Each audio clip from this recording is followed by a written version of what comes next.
We will continue our study of Genesis chapter 1. ఆదికాండము 1వ అధ్యాయాన్ని మనము ధ్యానించుకుందాము. మన యొక్క ధ్యానాన్ని కొనసాగిద్దాము. We had discussed up to day 3 of creation. మూడవ దినం వరకు కూడా మనము స్టడీని ముగించాము. Now we are going to consider day 4.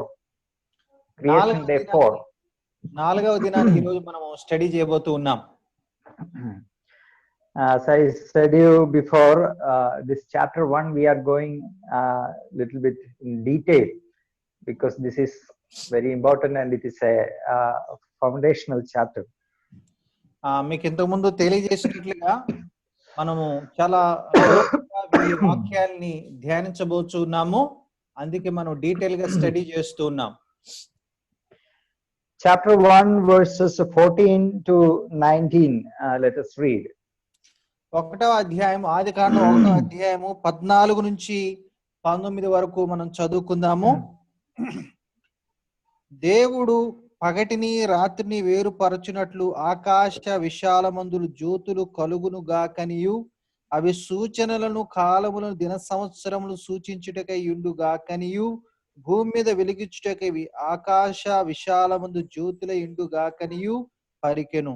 ఆ ప్రకారమాయెను. దేవుడు ఆ రెండు గొప్ప జ్యోతులను అనగా పగటిని ఏలుటకు పెద్ద జ్యోతిని రాత్రిని ఏలుటకు చిన్న జ్యోతిని నక్షత్రములను చేసెను. భూమి మీద వెలిగించుటకును పగటిని రాత్రిని ఏలుటకును వెలుగును చీకటిని వేరుపరచుటకు దేవుడు ఆకాశ విశాలమందు వాటి నుంచెను. అది మంచిదని దేవుడు చూచెను. అస్తమయమును ఉదయమును కలగగా 4వ దినమాయెను. Okay. In the first 3 days, God was preparing the earth and he was making it a wonderful home for animals and ultimately for human beings. మొదటి 3 దినాల సృష్టిని చూసినట్లయితే దేవుడు అద్భుతంగా భూమిని తయారు చేయడము, అది జంతువులకు అలాగే రాబోయే మానవులకు నివాస యోగ్యముగా ఉన్నట్లు దేవుడు ఏర్పాటు చేయడం జరిగింది. Now on the 4th day God is creating lights to shine upon the earth. 4వ రోజున దేవుడు భూమి మీద వెలుగును ప్రసరింపజేయడానికి జ్యోతులను లైట్స్ ని ఏర్పాటు చేస్తున్నాడు. Maybe somebody will think and somebody will ask why God did not make the sun and stars first and then later the earth.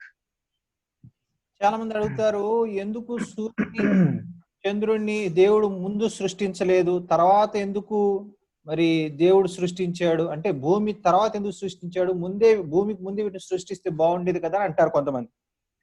But when we study the whole account of creation and when we study the whole Bible, we understand that it is the earth that is God's focus of attention. సృష్టిని మనం జాగ్రత్తగా ధ్యానం చేసినట్లయితే, ఆలోచించినట్లయితే దేవుడి యొక్క focus దృష్టి ఆయన ఎక్కడ పెట్టాడంటే భూమి మీద దేవుడి దృష్టిని పెట్టడం జరిగింది.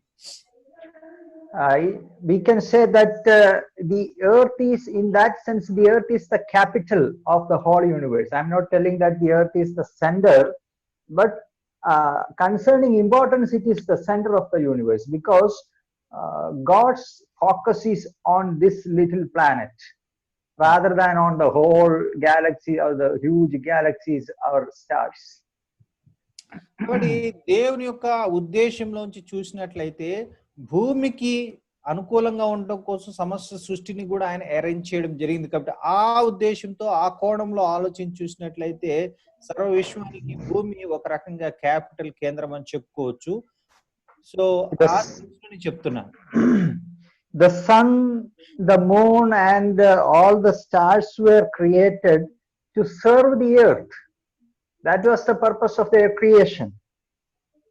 సూర్యుని గాని చంద్రుని గాని నక్షత్రాలు గాని దేవుడు ఎందుకు సృష్టించాడు అంటే భూమి మీద భూమికి ప్రయోజనం చేకూర్చడానికి దేవుడు వాటిని ఏర్పాటు చేశాడు. So then it makes sense that they were created only on the fourth day. First earth was created, then only later only this was created. So దీన్ని బట్టి మనకు అందుకని దేవుడు ఏం చేశాడు, ఆ ఉద్దేశించిన మొదట భూమిని సృష్టించాడు, 4వ రోజుని దేవుడు ఈ సూర్య చంద్ర నక్షత్రాలను సృష్టించాడు. The purpose of creating these heavenly bodies is clearly mentioned in this passage. ఈ యొక్క ఆకాశంలో ఉన్నటువంటి ఈ యొక్క జ్యోతులను సృష్టించుటలో దేవుడి యొక్క ఉద్దేశము ఇక్కడ స్పెషల్ గా రాయబడింది. It is mentioned that to give light on the earth. 17వ వచనం చూడండి, భూమి మీద వెలిగించుటకును అని చూస్తాం. To divide day and night. పగటిని రాత్రిని వేరుపరచడానికి. To rule the day and to rule the night.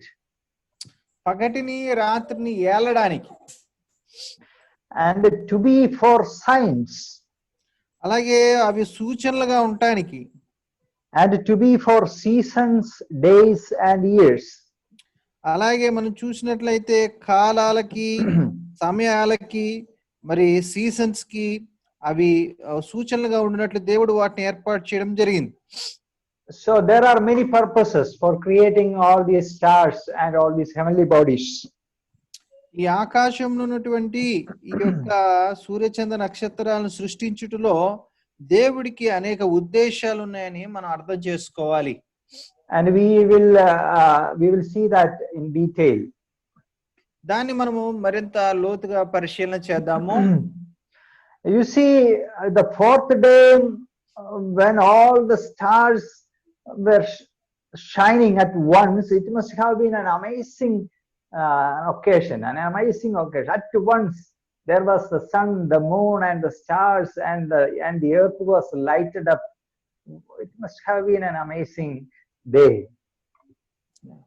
So మనం చూసినట్లయితే మొదటి రోజులు 3 రోజులు ఒక రకంగా ఉంది, 4వ రోజు రాగానే ఒక్కసారి భూమి మీద సూర్యుడు చంద్రుడు నక్షత్రాల యొక్క కాంతి ఒక్కసారి ప్రసరించగానే భూమి దగదగదగా వెలిగిపోతున్నట్లుగా మనకి కనబడుతుంది. అది చూడడానికి ఎంత బాగుంటుందో ఒకసారి ఆలోచించండి. The heavens were decorated with all these stars. ఆ దేవుడు ఆకాశం అంతటిని కూడా ఈ నక్షత్రాల చేత డెకరేట్ చేశారు, అలంకరించారు అన్నట్లుగా ఉంది. You just imagine a wedding function, a big function is going on and there was all the illumination work done on the nearby trees or on the hall and everywhere, but there was no current. But immediately the current came and everything started to shine. Maybe something like that. There was such a situation. The heavens were shining at once, and that increased the beauty of the earth. మీరు ఒకసారి ఎట్లా నుంచి మీరు ఏదైనా ఒక మంచి grand function కి వెళ్ళారు, లేకపోతే ఒక మంచి వెడ్డింగ్ కి ఫంక్షన్ కి వెళ్ళారు అనుకోండి, అక్కడ మనం చూస్తే చెట్లకి ఆ యొక్క కళ్యాణ మండపానికి ఆ యొక్క ఫంక్షన్ హాల్కి చుట్టూతో కూడా వాళ్ళు ఏం చేస్తారంటే లైట్ దండలన్నీ కూడా అలంకరించి పెడతారు. సపోజ్ అక్కడ కరెంట్ లేదు అనుకోండి, అప్పుడు మనకి ఏం పెద్దగా అనిపించదు. ఒక్కసారిగా సడన్ గా కరెంట్ రాగానే అవన్నీ జిగేలమంటూ వెలుగుతూ అక్కడ చాలా ప్రకాశమానంగా కనబడేసరికి అవి చూడడానికి చాలా చూడముచ్చటగా ఉంటుంది. బహుశా 4వ రోజున అలాంటి కార్యమే జరిగి ఉండవచ్చు. See, we saw that God created light first, and it was that light, a temporary arrangement God made, then that was causing the day and night. But now the permanent arrangement, the sun is created, a bigger light to rule the day. చూడండి, అంత మొదటి రోజున మనము వెలుగుని సృష్టించడము, దేవుడు వెలుగును సృష్టించడం మనం చూసాము. అది తాత్కాలికమైనటువంటి ఏర్పాటు. కానీ ఎప్పుడైతే 4వ రోజున సూర్య చంద్ర నక్షత్రాలను మనం చూసామో అవి పర్మనెంట్ అరేంజ్మెంట్ గా దేవుడు చేయడము జరిగింది.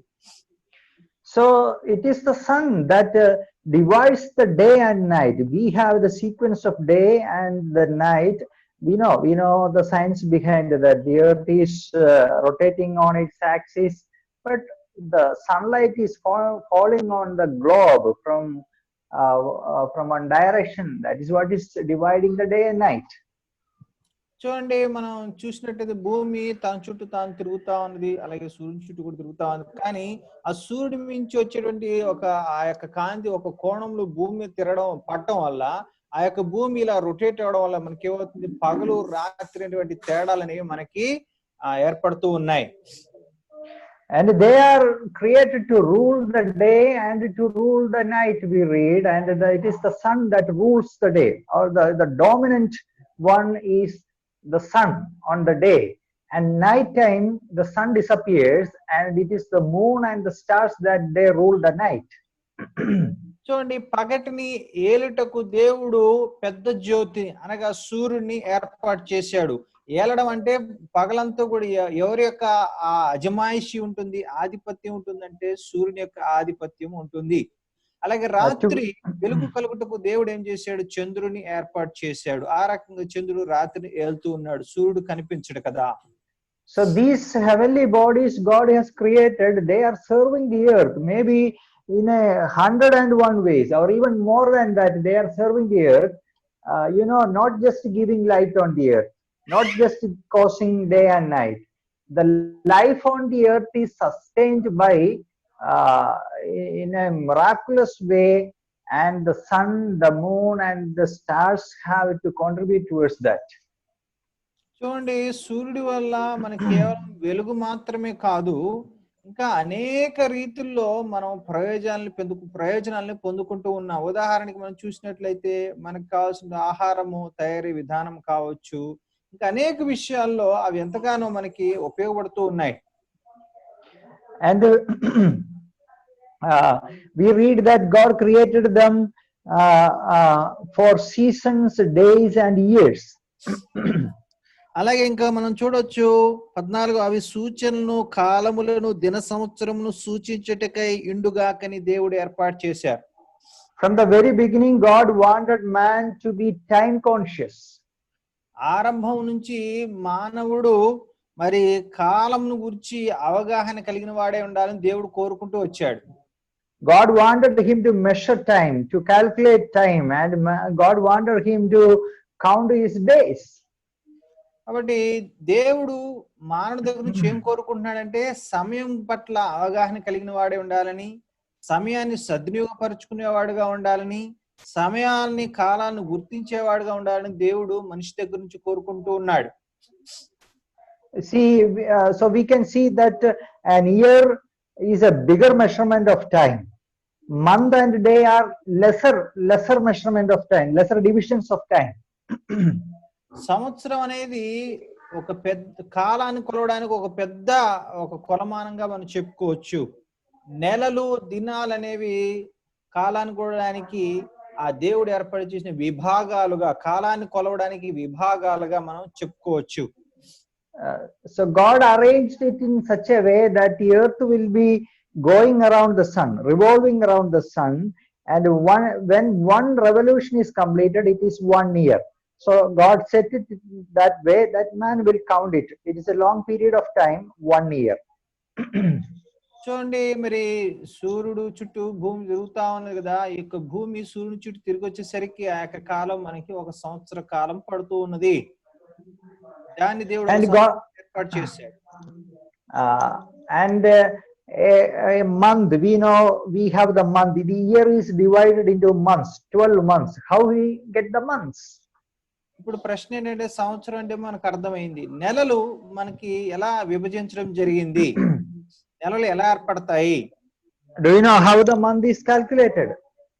ఆ నెలల్ని మనం ఎలా క్యాలిక్యులేట్ చేస్తాం మీకు తెలుసా?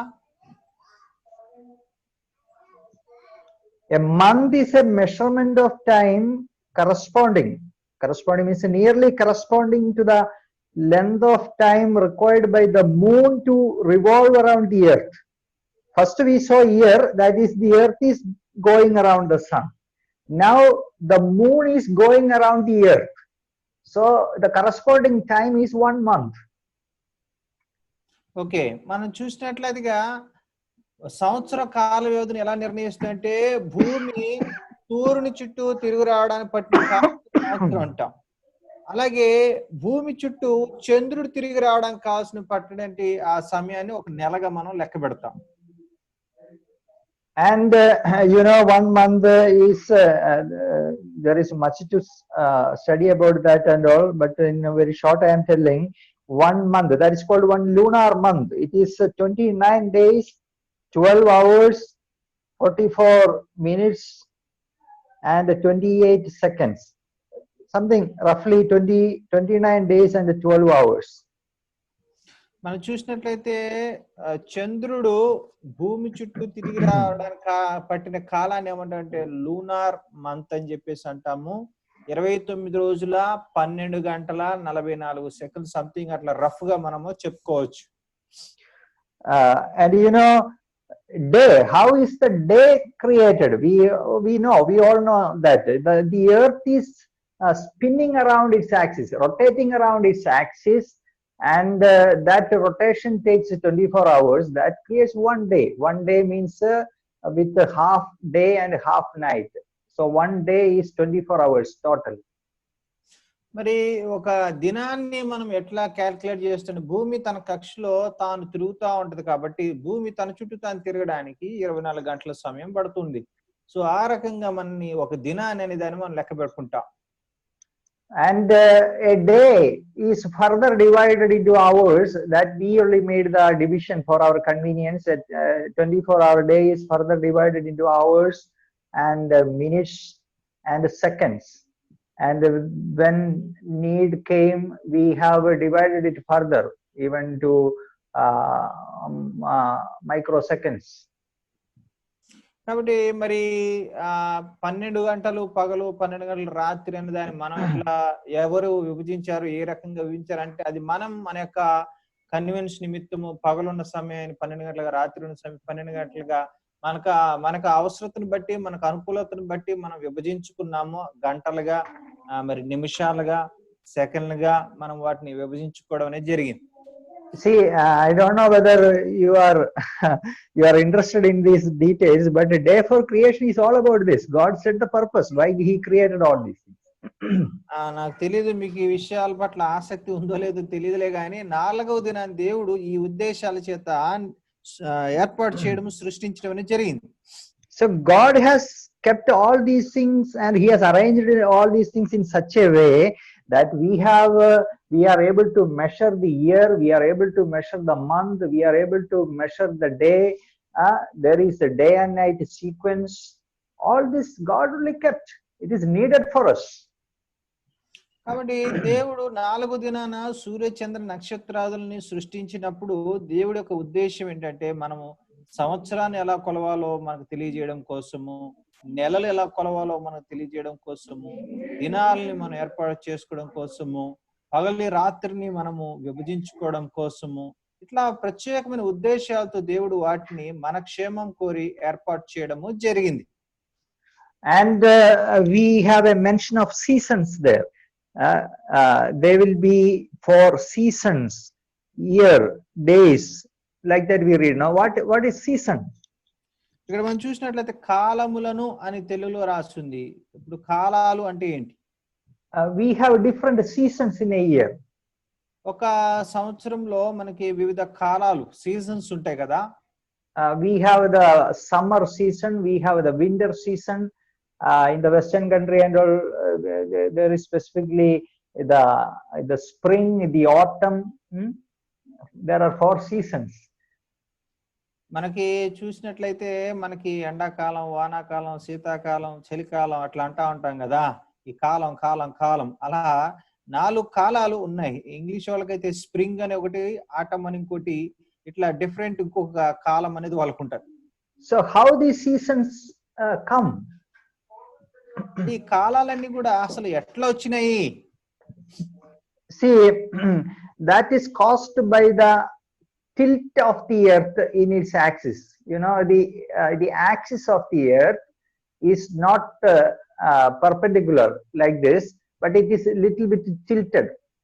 There is a tilt of 23.5 degrees, and it is that tilt that is causing the different seasons to come as the earth is going around the sun. మనం చూసినట్లయితే భూమికి ఆ యొక్క టిల్ట్ అనేది ఉంటుంది, అంటే ఒక వంపు, ఆ కోణం ఉండేది ఉంటుంది. అది పర్పెండిక్యులర్ గా కోణంలో ఉండదు కానీ ఇట్లా ఉండదు కానీ 90 degrees లో ఉండదు కానీ 23.5 degrees లో ఆ యొక్క కోణంలో ఆ వంపు ఆ టిల్ట్ అంటాం ఇంగ్లీష్ లో, ఆ దాన్ని బట్టి ఏమవుతుందంటే మనకి ఈ తేడా అనేది ఏర్పడుతుంది భూమి మీద. Now we have our watch. Even nowadays we don't even use watch and clock. We have the mobile phone. We look at it for the time. But how did the ancient man calculate the time? How did he find out the time? ఇప్పుడంటే మనకి smart వాచ్లు smart ఫోన్లు వచ్చినాయి కాబట్టి ఇట్లా చూస్తే మనకి time అర్థమైపోతుంది. కానీ ప్రాచీన కాలంలో పురాతన కాలంలో వాళ్ళు టైం ని ఎట్లా అర్థం చేసుకునేవాళ్ళు, ఎట్లా లెక్కించేవాళ్ళు? You see, they did not have mobile phones, they did not have watches we have today, but they were very intelligent, they were very clever people. They were able to look at the sun, the moon, the stars, and they were able to make calculations, and they were able to make their calendar, they were able to make their they were able to know which part of the month they are. They were able to calculate the time, everything. They were so brilliant people. చూడండి, మనకి ఈ రోజులో ఉన్నటువంటి mobiles కానీ లేకపోతే వాచ్లు కానీ ఆ రోజులో పూర్వీకులకు లేవు. అయినప్పటికీ వాళ్ళు సూర్యుని, చంద్రుని, నక్షత్రాలని వాటిని ఆధారం చేసుకుని వాళ్ళు క్యాలెండర్ ఏర్పాటు చేసుకునే వాళ్ళు, దినాలను ఏర్పాటు చేసుకునే వాళ్ళు, ఖచ్చితంగా ఏ కాలమో చెప్పగలిగే వాళ్ళు, సమయాన్ని కూడా అద్భుతంగా వాళ్ళు క్యాలిక్యులేట్ చేయగలిగే వాళ్ళు. సో మనకంటే వాళ్ళు ఎంతో ఎంతో జ్ఞానులని మనం అర్థం చేసుకోవాలి. Looking at the phases of the moon. What is the phase of the moon? From full moon to no moon, the phase of the moon is changing. When after the no moon day, slowly the moon appears, then the crescent will be seen. A little part, curve like that. Then that is growing in size. Then it becomes half, then more than half. Finally, the full moon appears. That is called the different phases of the moon. Okay, so looking at the phases of the moon, ancient people were able to calculate the particular week of the month, which week we are in the month. Is it the first week, the second week, third week, or fourth week? And also which day in the week. So precisely they were able to calculate. మనం చూసినట్లయితే moon కి, చంద్రుడికి ఆ యొక్క face అంటారు, అప్పుడు ముఖం అంటారు. దాన్ని బట్టి మనం ఎట్లా చెప్తారంటే ఇప్పుడు పౌర్ణమి, అమావాస్య, నెలవంక, పొద్దుపొడుపు అట్లా మనకి మన పెద్దోళ్ళు అలాంటి మాటలు వాడుతూ ఉంటారు కదా. సో ఏంటి, ఫుల్ మూన్ ఉన్నప్పుడేమో పౌర్ణమి అంటారు, అసలు చీకటికి ఏం కనబడినప్పుడు అమావాస్య అంటారు, తర్వాత కొంచెం కనబడితే నెలవంక అంటారు. వాటన్నిటిని బట్టి మన పూర్వీకులు ఏం చేసేవాళ్ళు, ఏ నెలలో మనం ఉన్నాం, ఏ వారంలో ఉన్నాం, ఏ రోజులో మనం ఉన్నాం అని ఖచ్చితంగా వాళ్ళు చెప్పగలిగేవాళ్ళు. So they were able to calculate many other things. కాబట్టి ఈ రకంగా వాళ్ళు అనేక రీతులుగా వాళ్ళు చాలా చక్కగా సమయాన్ని కొలగలిగేవారు. See, I said already that the year is calculated by when the earth completes one revolution, one circling around the sun, that is 1 year. చూడండి, భూమి మరి సూర్యుని చుట్టూ ఒక రౌండ్ వేసి రావడానికి 1 సంవత్సరం పట్టింది అని మనం నేర్చుకున్నాం. Even looking at the stars, the year can be calculated. ఆ యొక్క నక్షత్రాల వైపు చూసి కూడా సంవత్సరాన్ని మనం లెక్కించవచ్చు. The position of the stars changes slightly every night. Suppose you are observing a particular star, its position changes slightly every night, and until after 1 year this changing will be there, and after exactly 1 year they will be in the same position where they started. So ఇక్కడ చెప్తున్న విషయం ఏంటంటే, మీరు నక్షత్రాన్ని జాగ్రత్తగా పరిశీలించినట్లయితే ఆ యొక్క నక్షత్రం ప్రతిరోజు రాత్రి తన స్థానాన్ని కొంచెం కొంచెం కొంచెం కొంచెం కొంచెం మార్చుకుంటా ఉంటది. మరలా ఎప్పుడో ఒక సంవత్సరం అయిపోతుంది, మరలా అది తన యథార్థ స్థితికి, తన పూర్వ స్థితికి వచ్చేసి అక్కడే మరలా ఉంటదన్నమాట. అట్లా రోజు రోజు రోజు కొంచెం చేంజ్ అవుతూ ఉంటుంది. మళ్ళా సంవత్సరం అయిపోగానే మళ్ళీ దాని యథార్థ స్థితికి చేరుకుంటది. So that is known a sidereal year, sidereal year, or in Malayalam we say Nakshatra Varsham. మా సైడ్ రియల్ ఇయర్ అని చెప్పేసి అంటారు. మలయాళంలో నక్షత్ర సంవత్సరం వర్షం అంటారు, తెలుగులో కూడా నక్షత్ర సంవత్సరం అని చెప్పుకోవచ్చు మనం. You know, our most accurate clocks are adjusted to this. Okay, the most accurate we need now, science has developed, technology has developed, so that man needs time, most accurate way they need, so it is adjusted to this sidereal year. So అండి, మానవునికి ఇక సమయం అనేది చాలా ప్రాముఖ్యమైనది, చాలా ఖచ్చితంగా దాన్ని కొలవాలి. దానికి ఈ యొక్క నక్షత్ర సంవత్సరము అనేది చాలా అద్భుతంగా ఉపయోగపడుతుంది. And one more purpose is mentioned in that passage, that is to be signs, signs, signs. ఇంకొక మాట మనం చూసినట్లయితే వాక్యంలో సూచనలను తెలియచేయడానికి కూడా ఈ యొక్క సూర్యచంద్ర నక్షత్రాలు ఉపయోగపడతాయని దేవుడు చెప్పారు. So God uses these heavenly bodies as signs for mankind. When he is going to do something abnormal or something great, there will be signs in these heavenly bodies. చూడండి, దేవుడు సూచనలను తెలియచేయడానికి కూడా దేవుడు వీటిని వాడుకుంటున్నాడంటే అర్థం ఏంటి అంటే, దేవుడు ఏదైనా ఒక అసాధారణమైన కార్యాన్ని చేసినప్పుడు కానీ, చేయాలనుకున్నప్పుడు కానీ, ఒక ప్రత్యేకమైన కార్యం చేయాలనుకున్నప్పుడు ఆకాశంలో ఉన్న వీటిని ఉపయోగించి ఒక ప్రత్యేకమైన సూచనలు మానవులకి దేవుడు అందిస్తాడు. We know when Jesus was born, the wise men from the east came. They said that we have seen his star in the east and we have come to worship him. చూడండి, జ్ఞానులు యేసయ్య పుట్టినప్పుడు తూర్పు దేశపు జ్ఞానులు మరి యెరూషలేంకి వచ్చారు. అప్పుడు వాళ్ళు ఏమన్నారు? ఆకాశంలో మేము ఆయన నక్షత్రమును చూచి ఆయన్ని ఆరాధించడానికి వచ్చామని చెప్పేసి వారు ఆ యొక్క సూచనని చూశారని చెప్తున్నారు. And the star guided them to the place where the child was.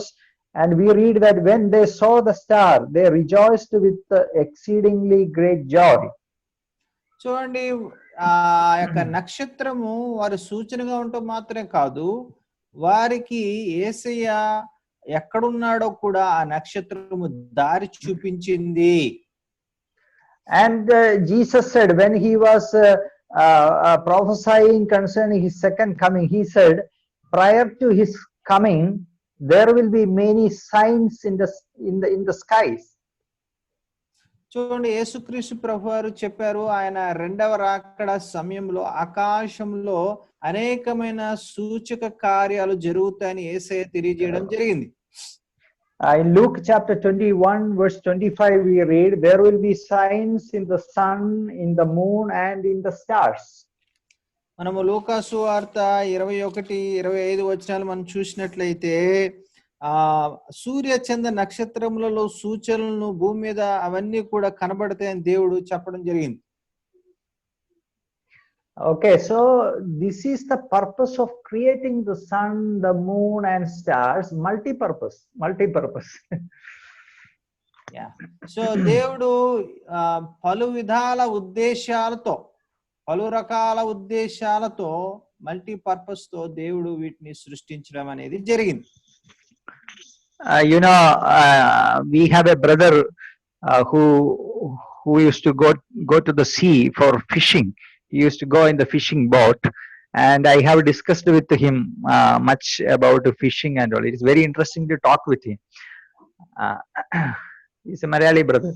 Okay, నాకు ఒక సహోదరుడు, మలయాళీ సహోదరుడు తెలుసు.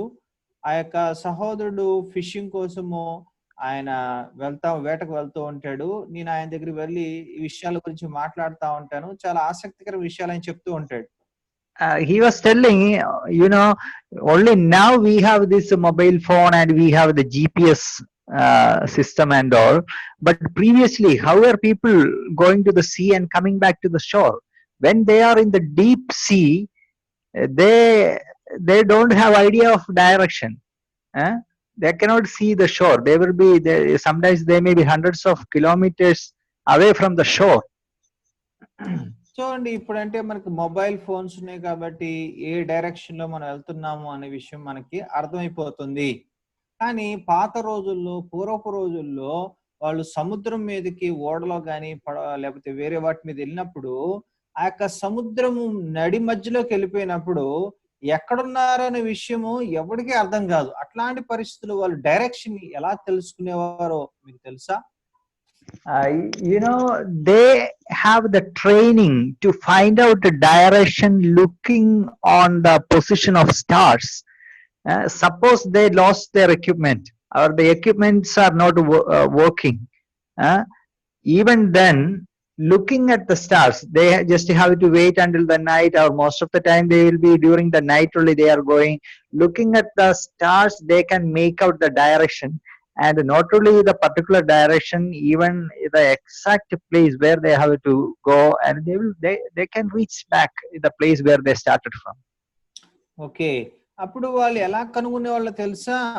వాళ్ళు నడి సముద్రంలో ఉన్నప్పుడు ఎటెల్లాలో అర్థం కాని పరిస్థితిలో వాళ్ళు ఏం చేసేవారంటే నక్షత్రాల యొక్క స్థానాన్ని గమనించేవారు. ఆ నక్షత్రాల పొజిషన్ ని గమనించి వాళ్ళు మేము ఎటు నుంచి వచ్చాము, ఎటెళ్ళాలనే విషయం వాళ్ళకి బాగా అర్థమయ్యేదంట. అంటే నక్షత్రాలను బట్టి వాళ్ళు డైరెక్షన్ ని నేర్చుకోవడం అనేది బాగా వాళ్ళు తర్ఫీదు పొందారు. తద్వారా వాళ్ళు ఆ నడి సముద్రంలో కూడా నక్షత్రాల సహాయంతో డైరెక్షన్ వాళ్ళు అర్థం చేసుకోగలిగేవారు. చూడండి ఎంతగా ఉపయోగపడుతున్నాయో. Sometimes we have a wrong notion that we modern people are very intelligent, very clever. Oh, we have everything, all the technology, but that is not right. Ancient people were very intelligent, very clever people. In front of their calculations and mathematics, we are nothing. We will be ashamed. కాబట్టి ఇప్పుడు మనకి చాలా technology ఉంది, చాలా అద్భుతమైనటువంటి పరిస్థితులు ఉన్నాయని మనం చాలా హ్యాపీ ఫీల్ అవుతున్నాం. కానీ మన పూర్వీకులతో పోల్చుకున్నట్లయితే, వాళ్ళకున్నటువంటి జ్ఞాన సంపత్తితో పోల్చుకున్నట్లయితే, వాళ్ళకున్నటువంటి క్యాలిక్యులేషన్ తో పోల్చుకున్నట్లయితే మన జ్ఞానము, బుద్ధి ఎన్నిక లేనివని చెప్పుకోవచ్చు. Okay, now let us consider why God created the sun only on the fourth day. This is a common question which people ask. That's what I am coming back to that question. Why didn't, according to popular science, what? There was the sun first, and later only from the sun a piece was broken away and it became the earth. Like that the popular science teaches, But here we know in the Bible there is the earth created first, and only on the fourth day sun is created. Why is that?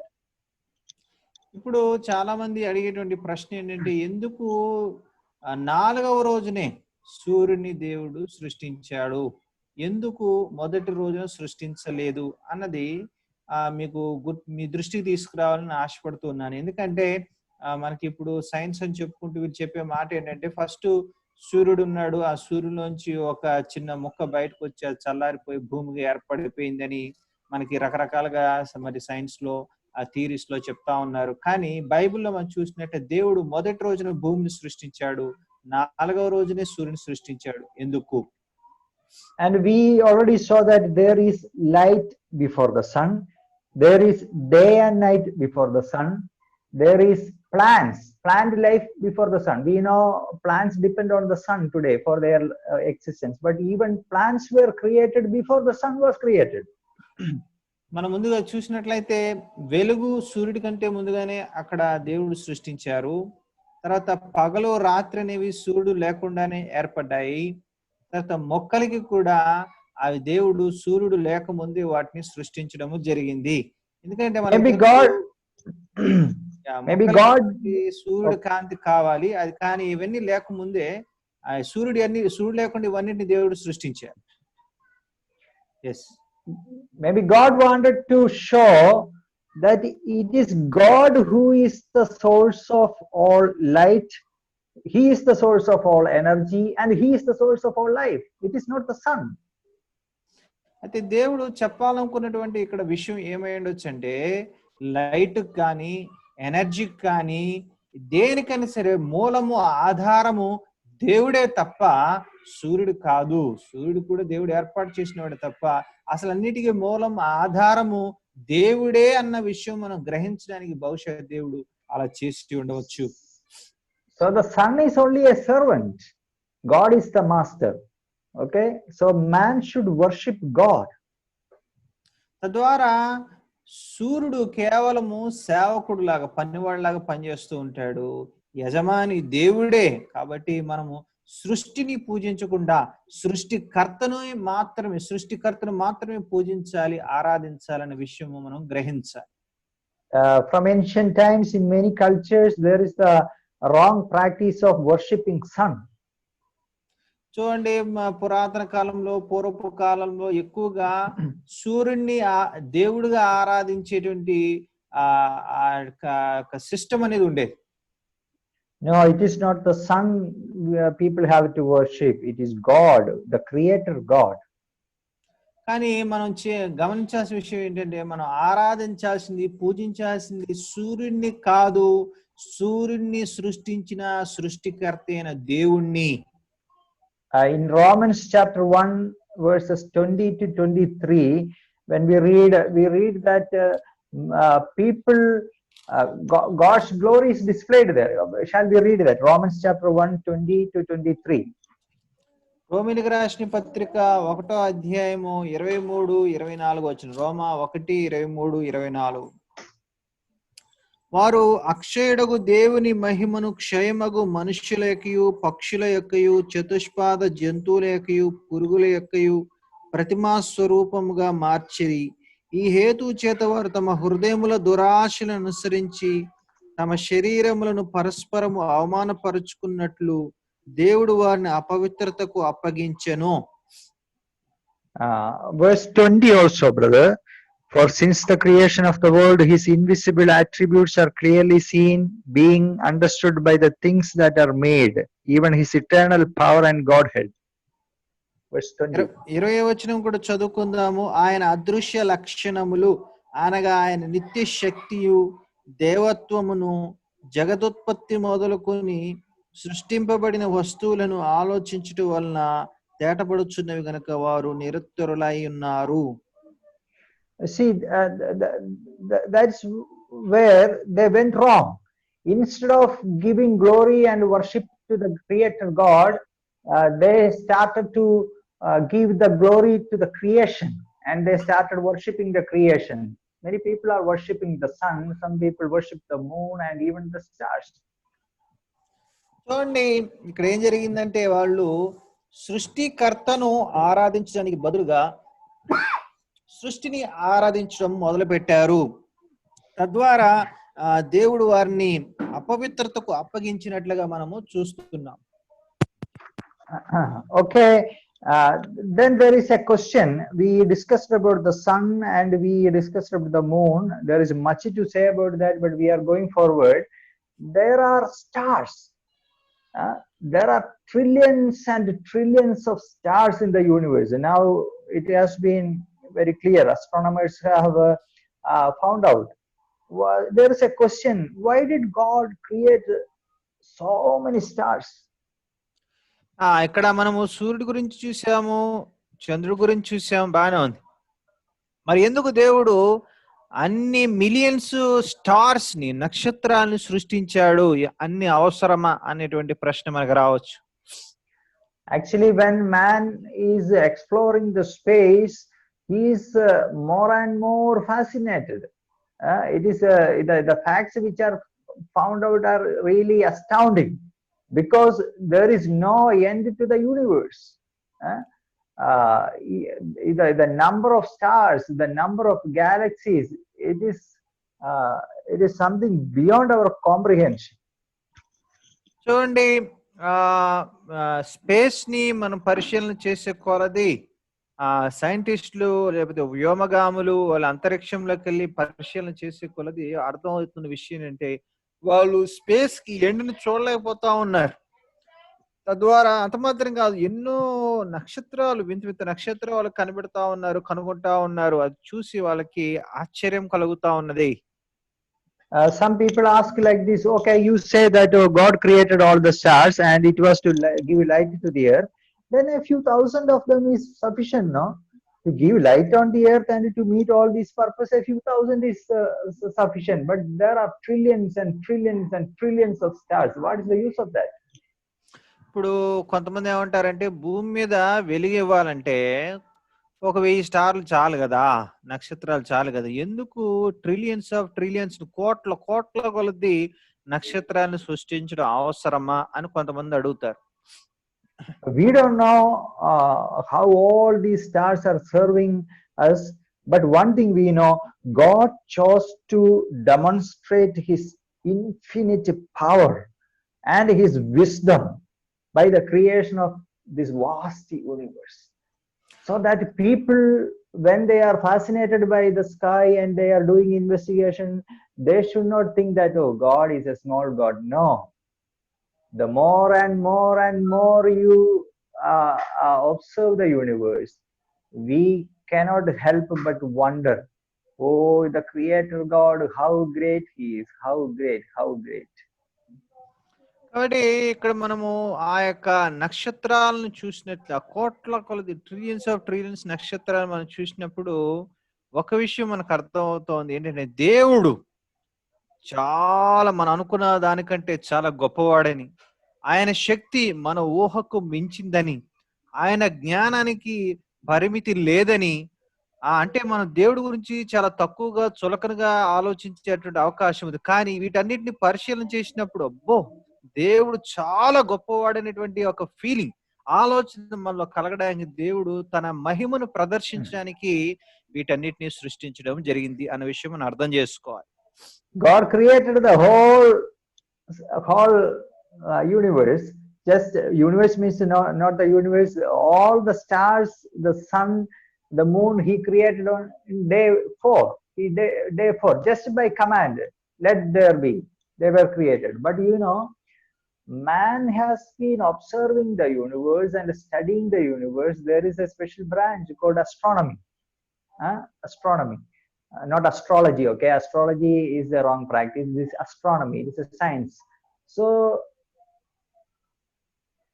you just see, we are not even able to find out the number of stars or even the number of galaxies. How great it is.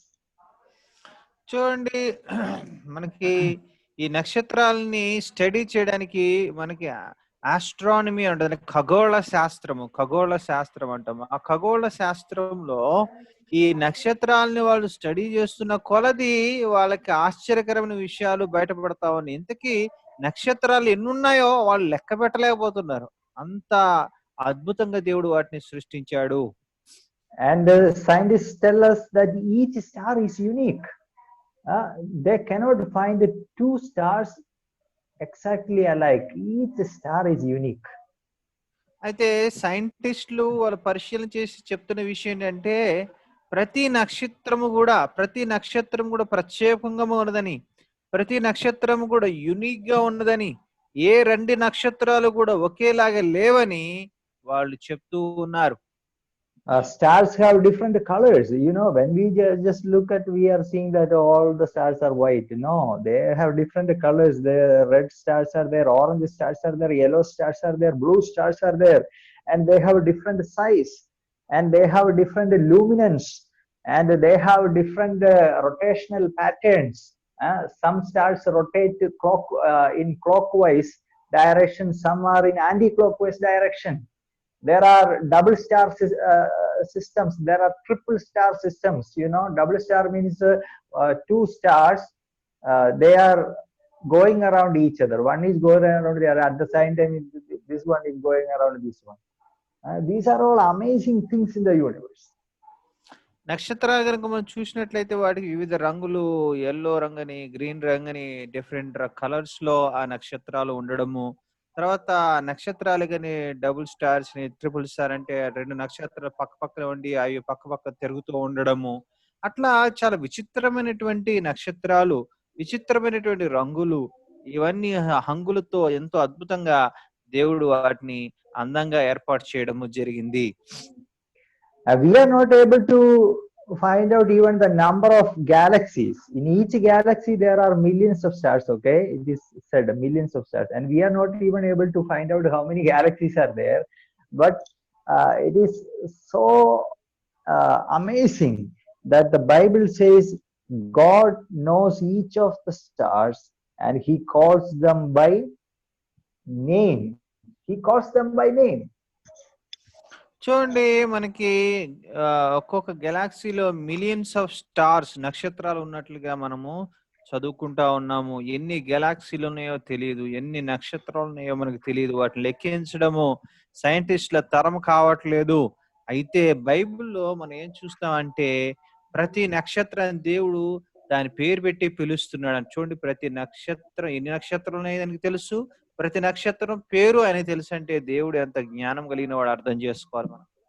So we can say that the purpose of creating all these things we mentioned, to give light on the earth, to divide day and night, to be for seasons, year, and all those things we discussed.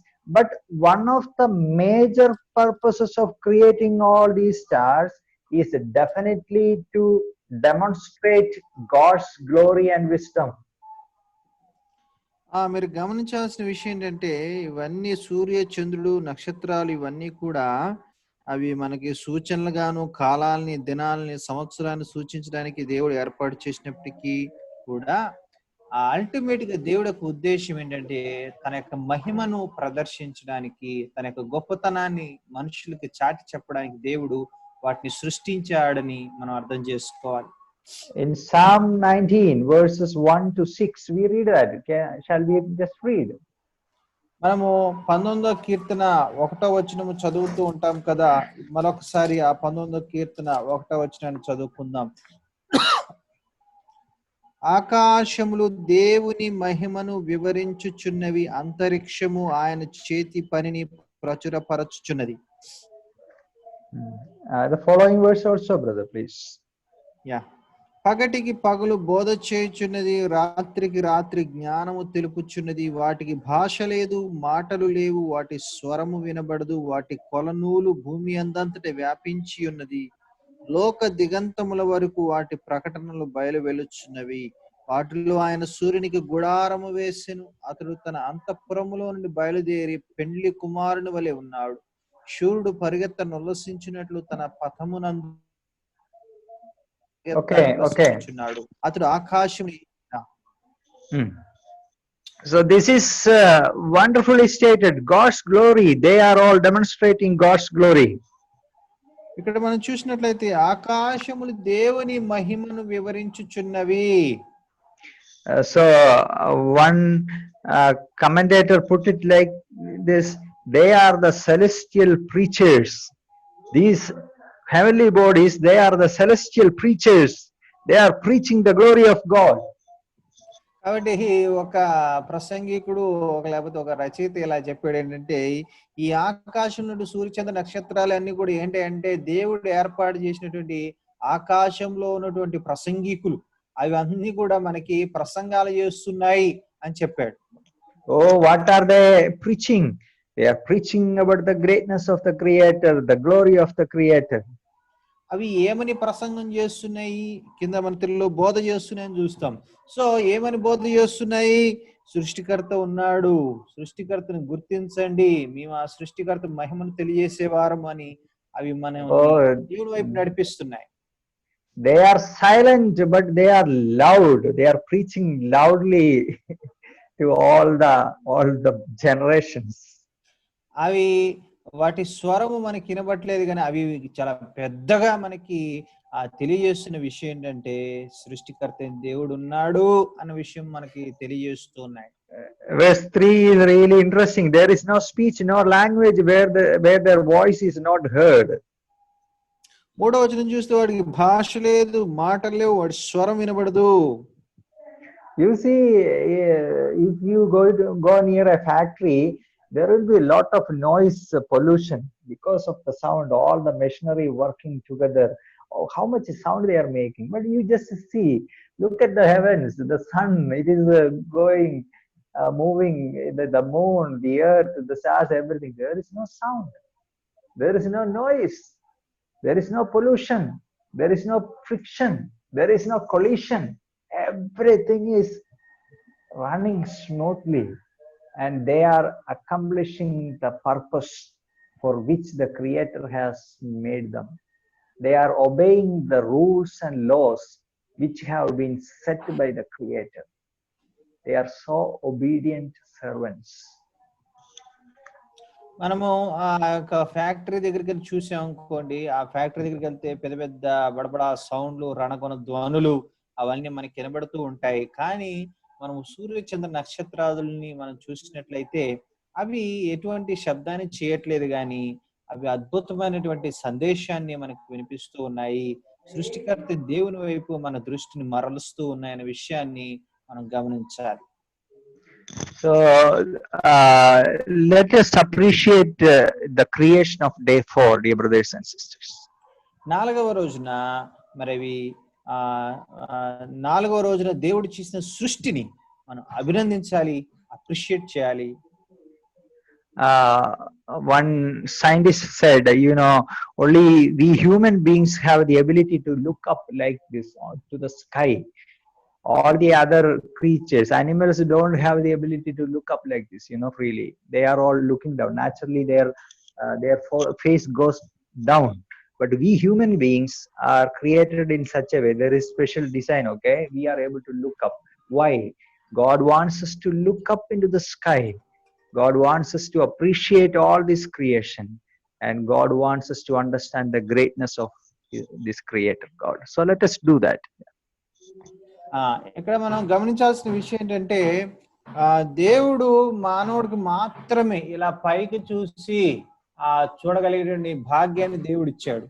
జంతువులన్నింటినీ చూడండి, అవి ఎప్పుడు తల ఇలా కింద పెట్టుంటే ఆ కళ్ళు ఎప్పుడు కింద చూస్తూనే ఉంటాయి. కానీ మనిషి మాత్రమే తల ఇలా పైకెత్తి ఆకాశమైనటువంటి దేవుని మహిమను, ఆ యొక్క విషయాలను చూసి అని స్తుతించేటువంటి భాగ్యం ఇచ్చాడు. కాబట్టి ఈ అవకాశాన్ని సద్వినియోగపరచుకోండి. So I encourage you, if the sky is not cloudy, if there is no rain at all, you go out, and if you can climb on the terrace, you go to the terrace and you watch the sky in a starry night and appreciate and sing that song. Oh, how great thou art! Give glory and praise to God. Our Creator is great. కాబట్టి మీకు అవకాశం ఉంటే చక్కగా సాయంత్రం పూట చల్లపూట పైకి వెళ్ళి, ఆ రాత్రి పూట మీరు టెర్రస్ ఎక్కేసి, మీ బిల్డింగ్ పైకి ఎక్కేసి ఒకసారి ఆ పైకి ఆ వెన్నెల్లో ఆ అందమైనటువంటి నక్షత్రాల యొక్క వాటికి ఉన్నటువంటి విచిత్రాలని గమనిస్తూ, వాటి వెలుగుని గమనిస్తూ, వాటి పొజిషన్స్ గమనిస్తూ, ఆ చంద్రుడిని దేవుడు తయారు చేసిన విధానం, ఇవన్నీ కూడా మనం చూస్తూ ఆ సృష్టికర్త దేవా నువ్వు ఎంత గొప్పవాడివయ్యా, ఎంత అద్భుతంగా సృష్టి, ఆహా నీ సృష్టి బ్రహ్మాండము, నీవెంత గొప్ప దేవుడవు అని చక్కగా మనం పాటలు పాడి ఆయన మహింపరచవచ్చు. God's name be glorified. దేవుని నామము మహిమపరచబడును గాక. ఆమేన్.